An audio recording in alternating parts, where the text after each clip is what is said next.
हाँ जी अस्सलाम वालेकुम। लो जी मुहम्मद बिलाल साहब चट्ठा साहब होनी लगे ने पूरे भारां नाल। अज माशाअल्लाह मुकम्मल टुप्पा शुप्पा घुमा छड़ियां ने सरकार।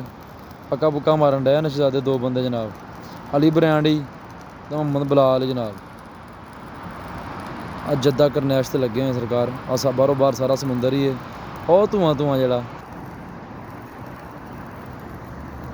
लो जी सारा जद्दा जे इस टाइम जाग पिया जद्दा सारा ही।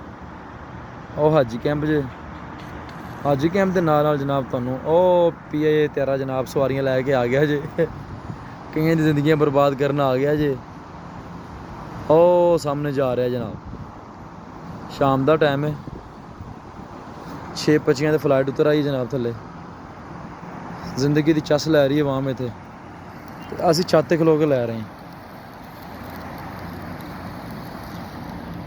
ਹਾਜ਼ਾ ਮਕਡੋਨਰ है, हाजा मकडोनर है।